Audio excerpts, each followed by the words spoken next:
Good morning students of class 3rd. It is your EVS class.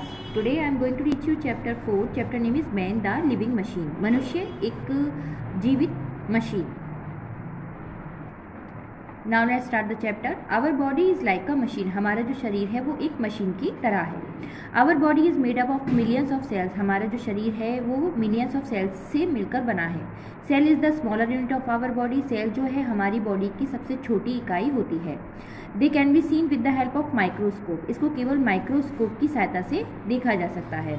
These cells join together to form tissue. जब ये cell मिलते हैं तो ये tissue बनाते हैं. Similar tissue join together to form organ. जब ये सिमिलर एक तरह के टिश्यूज़ मिलते हैं तो ये ऑर्गेन ये हमारी बॉडी का एक पार्ट एक अंग बनाते हैं. Organs help us carry out our everyday activity. जो ऑर्गेन्स हैं हमारे शरीर के अंग हैं वो हमें डेली जो हम एक्टिविटीज़ करते हैं जो कार्य करते हैं उसमें हेल्प करते हैं. Some organ work together to do a similar kind of work. कुछ जो ऑर्गेन्स होते हैं वो एक ही प्रकार का कार्य करते हैं. They form an organ system. ये एक ऑर्गेन सिस्टम बनाते हैं. यहाँ पर पिक्चर की सहायता से सेल टिश्यू और ऑर्गेन किस तरह से बनते हैं वो समझाया गया है. फर्स्ट पिक्चर है सेल्स की. ये बहुत ही छोटे होते हैं. हमारी बॉडी की सबसे स्मॉलेस्ट यूनिट होती है, छोटी इकाई होती है. जब ये जॉइन होते हैं एक साथ मिलते हैं तब ये एक टिश्यू बनाते हैं, टिश्यू बनते हैं. टिश्यू जब जॉइन होते हैं तो एक ऑर्गेन बनाते हैं, जैसे ये lungs, then organ system, then organism. Now organs of the body. शरीर के अंग. Our body is made up of several organs. हमारा जो शरीर है वो कई अंगों से मिलकर बना है. ऑर्गेन कैन बी इंटरनल और एक्सटर्नल. जो ऑर्गेन्स हैं वो इंटरनल और एक्सटर्नल अंदर और बाहर हो सकते हैं. Look at the picture of human body parts. यहाँ पर कुछ पिक्चर्स दी गई हैं ह्यूमन बॉडी पार्ट्स की. Observe them and write they are internal और एक्सटर्नल. यहाँ पर आपको ये आइडेंटिफाई करना है कि कौन से इसमें ऑर्गेन्स इंटरनल हैं जो अंदर होते हैं और जो बाहर हैं. फर्स्ट ये ब्रेन है internal, external, eye external, internal, internal. First the skeletal system. All the bones of our body together make a skeleton. जब हमारे जो शरीर की सारी हड्डियाँ होती हैं वो मिलकर स्केलेटन बनाती हैं. The skeleton gives shape and structure to our body. जो स्केलेटन होता है वो हमारी बॉडी को शेप और स्ट्रक्चर ढांचा प्रदान करता है. Without the skeleton our body would be like a mass of jelly. बिना स्केलेटन के हमारा जो शरीर है वो एक केवल मास ऑफ जेली की तरह होगा. Our body contains 206 bones. हमारी बॉडी में हमारे शरीर में 206 हड्डियाँ होती हैं. Bones protects internal organs of the body. जो बोन्स होती हैं वो हमारे बॉडी में जो इंटरनल ऑर्गेन्स होते हैं उनको प्रोटेक्ट करती हैं. The skull protects the brain. जैसे कि दो स्कल जो खोपड़ी होती है वो हमारे ब्रेन को प्रोटेक्ट करती है. The ribcage protects the heart and the lungs. जो रिबकेज होता है वो हमारे हार्ट और लंग्स को प्रोटेक्ट करता है.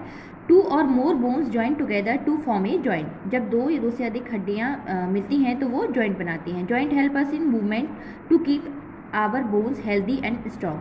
जॉइंट्स हमें जो मूवमेंट हम करते हैं उसमें हमें हेल्प करती हैं और हमारी बोन्स को हेल्दी और स्ट्रॉन्ग बनाती हैं. We should drink a lot of milk. It makes bones strong.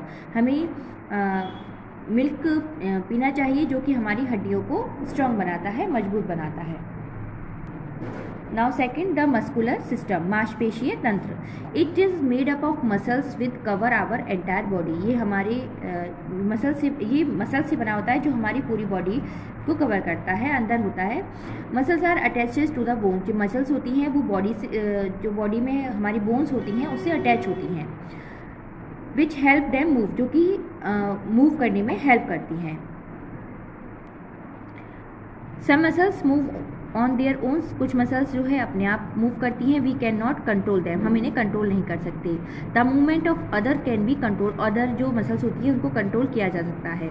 For example the muscles that control the breathing of response the heart move on their own. For example जो एक उदाहरण है उसकी जो heart की muscles होती हैं वो अपने आप मूव करती हैं, इस पर हमारा कंट्रोल नहीं होता है.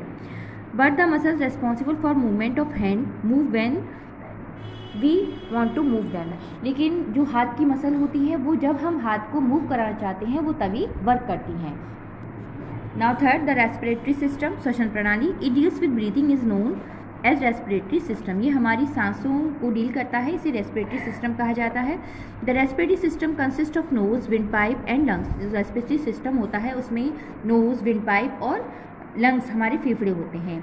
It help us to take oxygen. ये हेल्प करता है हमें ऑक्सीजन ग्रहण करने में फ्रॉम द एयर, हवा से, and give out carbon dioxide, और कार्बन डाइऑक्साइड को छोड़ने में।